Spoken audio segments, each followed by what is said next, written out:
Hello, everyone. I see Vignesh Mukund, that I practiced for hours and did wrong. Vignesh Mukund is already at the lectern. Let's welcome him, and he will discuss how games may be used to promote violence or peace. Can Play Build Peace is about the Digital Games for Peace Challenge, where youth are trained to design games that foster connection and understanding. Welcome.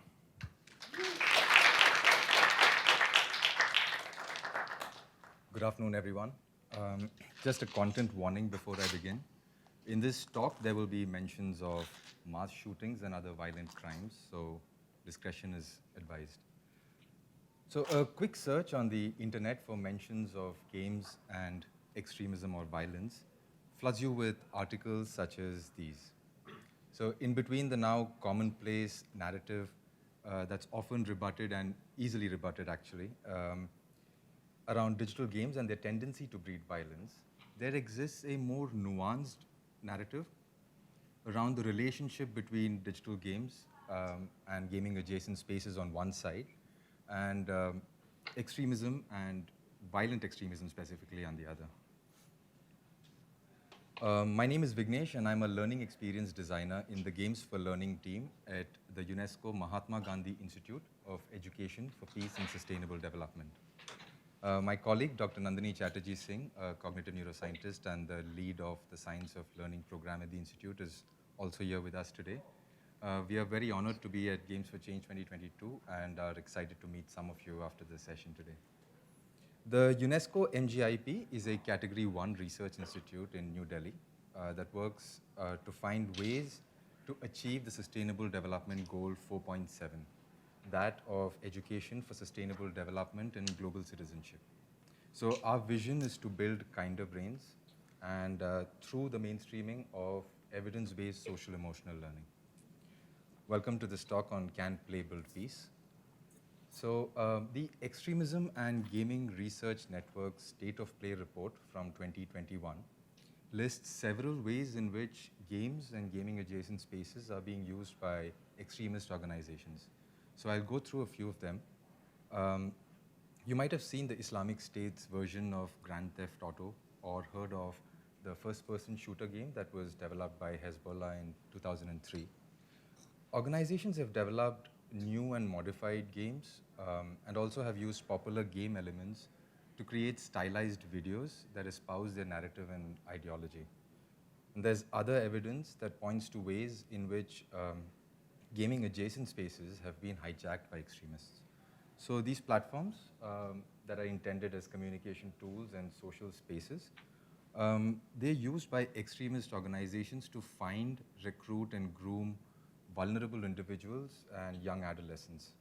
So usually the first contact is established on these platforms, and then the victims are funneled to more secure online and offline spaces.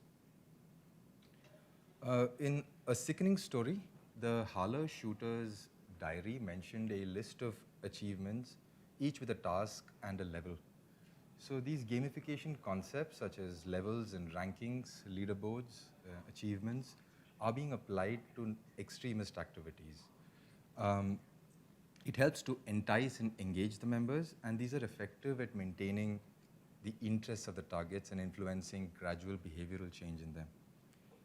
So while the methods vary, these extremist organizations use games and adjacent spaces for propaganda, recruitment, and gamification. And there's still need for more research that investigates the complex ways in which games and violent extremism are related. But we have evidence that there does exist a relationship between games and extremism. So while the industry and polity sort of come up with solutions to address this problem through regulations or other means, we at MGIEP had a slightly different idea. Could we perhaps co-opt digital games as tools to prevent violent extremism? Specifically, can we design games that cultivate skills of empathy, mindfulness, pro-sociality, resilience, and critical inquiry in the player? So these competencies together, they're called social emotional learning, or SEL.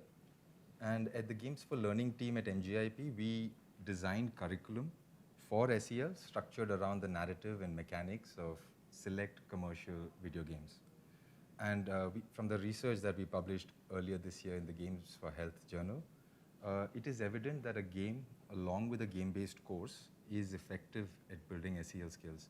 We'll be speaking more about the research on Saturday at 10 a.m. In a round table if any of you are interested. So with SEL, the next logical question then was, who do we get to design these games? So another area that our institute operates in is in empowering the youth and mobilizing them for critical social causes. The Talking Across Generations on Education, the Youth Waging Peace, and the prevention of violent extremism through education are programs specifically oriented towards the youth. And a digital game designed to build peace through social emotional learning also requires a highly interdisciplinary team of individuals. So we conceptualized an 8-month-long program that will build the capacities of the youth to create this interdisciplinary cohort of game designers for peace. And so following the capacity building phase, the youth would apply these skills to create concepts and prototypes for games that could build peace. And this program was called the Digital Games for Peace Challenge. The terror group ISIS has made a video game to try and recruit young kids into ISIS. Some groups have even been led by teenagers. They can now reach directly into the homes of really young kids. The military world is now pulling tools from the world of entertainment to do its job better. Shooting attacks on 2 mosques in the New Zealand city of Christchurch. 49 people are known to have died. Violent extremism is driven by hate and identity-based us versus them ideologies that cut across religions, ethnicities, politics, and other socio-economic demographics. Violence is often fueled by emotions, sense of threat, or alienation. The UNESCO Mahatma Gandhi Institute of Education for Peace and Sustainable Development, the United Nations Alliance of Civilizations, and the United Nations Office of Counterterrorism join forces to launch the Digital Games for Peace Challenge. Out of over 100 applications from 6 South Asian countries, 57 participants were selected for a comprehensive boot camp by experts in social emotional learning, game design, intercultural dialogue, and prevention of violent extremism. The final 22 of these game changers conceptualized and developed ideas for 4 games, complete with educators' guides to prevent violent extremism. Games have immense potential as tools for transferring, enhancing, and developing skills and competencies for intercultural dialogue and social and emotional learning to prevent violent extremism. Games harness the power of play to transcend national boundaries, flatten hierarchies across individuals and cultures, summon emotions, and hone problem-solving skills.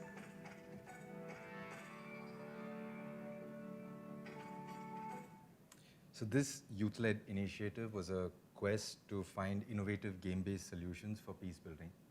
And this was the first of its kind inter-UN project on games with our partners, the United Nations Office of Counterterrorism, the United Nations Alliance of Civilizations, and the UNESCO. We were supported by Games for Change and Moonshot, along with industry partners Annapurna Interactive and 11-Bit Studios. The Digital Games for Peace Challenge would lead to the creation of 4 game ideas, complete with a game proposal, prototype, and a comprehensive educator's guide to accompany the game in educational proctored settings. So we brought together some of the most brilliant minds working in the intersection of games and social good to build the capacities of these game changers. The first bootcamp phase, in this, the youth with backgrounds in either social emotional learning, prevention of violent extremism, or PVE, were trained by experts in SEL, UX and psychology, game design, PVE, and intercultural dialogue. So the idea here was to provide a shared vocabulary for the youth to then collaboratively build ideas upon. And following this bootcamp phase, we had 4 groups of youth work under the mentorship of these experts to conceptualize the 4 game ideas. I will share a bit about each of the games now.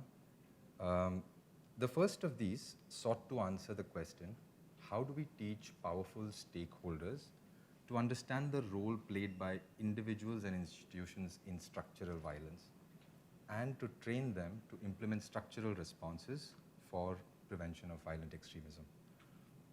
So Slate is a choice-based narrative adventure set in the city of Riri, where you play as 3 individuals, each of them living very different lives, however interconnected through a series of events.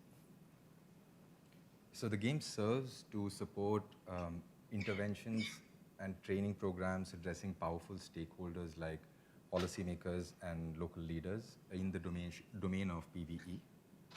And it's also oriented towards moderated and proctored settings in schools and colleges with the help of a trainer with SEL or PVE expertise. So you start by playing as a member of the resistance Dusan, where you explore the different circumstances that led him to join the Red Hand of Justice. Following that, you play as a policymaker, where you learn what impact your policies had on the life of someone like Dusan, a marginalized and vulnerable individual. You end by exploring the role of an educator. So you play as both a student and a teacher to understand what role schools and the education system played in Dusan's life and fate. So its SEL-driven gameplay loop of immerse, inform, and iterate is built around the IEP's Positive Peace Framework, which opposes what is known as structures and cultures of violence. These structures and cultures, they play a role and can cause people to behave violently or to impose violence on others. So the player has to make decisions that require balancing the different pillars of this Positive Peace Index. This in-game experience is then elaborated upon outside of the game context with the help of lesson plans in the educator's guide. Slate was designed by Anzal, Shaurya, Arijit, Himanshu, Ganga, and Annie. And they wish to build it as an open source resource for PVE trainers and stakeholders. The second game is called All Here. It is a choice-based social adventure set in the 2050s, and it's designed for adolescents between 11 and 17 years of age. In the game, you follow a conversation between Kuttu and his grandfather Yedu, as he narrates the different challenges that the younger version of Yedu had faced in his past. So the city of All-Here was created to embody a dream. It had risen from the ashes to become a prosperous paradise in the 2030s. However, its fortunes are now reversed, and Kuttu is quite hopeless. So Yedu, through flashbacks, you play as the younger version of Yedu, trying to figure out how to solve these challenges. And the interactions within the game take the shape of mini-games and conflict resolution challenges that encourage diversity and inclusivity, intergenerational dialogue, and taking action to promote a culture of peace. And the branching narrative of the game reinforces the consequences of the actions that the player takes in the game.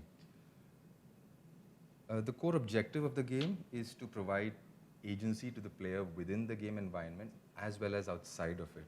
So for this, it has a very unique, innovative concept of having a social impact platform built into the game, which connects the player with various real-world social sector organizations that work on the issues that are highlighted within the game. The educator's guide is built around the core SEL competencies of self and social awareness and responsible decision-making.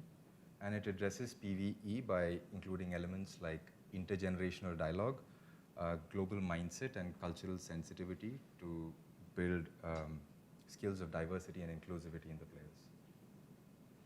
All-Here was designed by Madhav, Mariam, Saurabh, Sumit, Umayma, Jashan, and Amisha.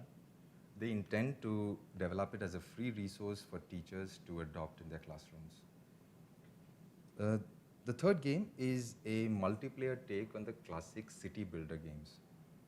Now, diversity tasks players to design and build diversity. It's a place where people from different parts of the world live in peace, celebrating their cultural, social, and religious identities freely.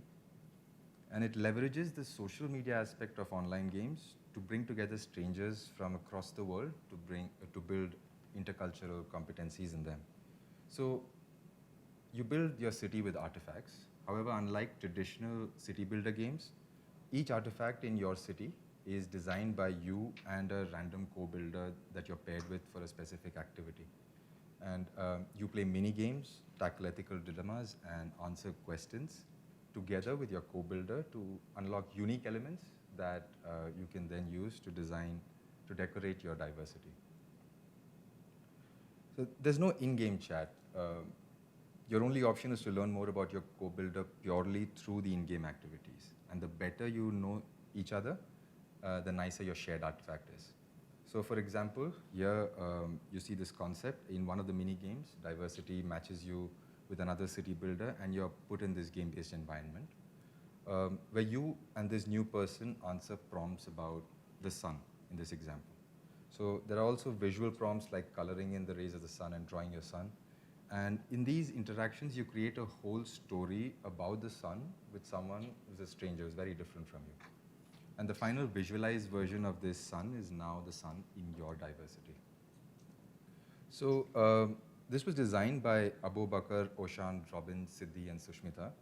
And they believe it can be used in informal settings and also as a place-based intervention at museums and monuments. The lesson plans also consist of activities for these various contexts. The final game is called Reverse. It is a narrative-driven adventure game that thrusts you in the shoes of 17-year-old Alice, just one day after she is visited by her 67-year-old self. You live this adventurous life of Alice as she's tasked with missions around her school and neighborhood, and each in-game challenge that you solve brings you one step closer, and there are multiple ways to solve these challenges. Each choice you make matters, and these choices are extrapolated outside of the game context with the help of the lesson plans in the educator's guide. This was designed specifically for young people in formal and informal educational environments. And the guidebook contains of activities and lesson plans that build and reinforce SEL competencies and conflict resolution skills in players. Reverse was designed by Kirti, Shanal, Dinesh, Jaimin, Sanidhya, Anurag, and Arya. So those were the 4 games, and Slate, All Here, Diversity, and Reverse are all exercises in innovative transdisciplinary game design. And there's a lot we can achieve if we bring together the right people and provide them the support that they need. And while these 4 games are the primary products of the Digital Games for Peace Challenge, the 22 game changers are the real stars. So these people with skills, or they're practitioners or experts, or with backgrounds in social emotional learning and PVE. Now with these new skills that link SEL and PVE with game design, we hope that they can go back to their communities and apply these new skills in their practices and create a positive impact. So please visit the link on the slide to learn more about the challenge and check out these games. You can download the game design proposal, the educator's guides, and also play prototypes of some of these games. Reach out to me at v.mukund@unesco.org if you'd like to support the further development of any of these games, or if you'd like to explore any potential avenues for collaboration. You've been a wonderful audience. Thank you so much for your time. I'd be happy to answer any questions now or later at the Meet the Speakers. Yes.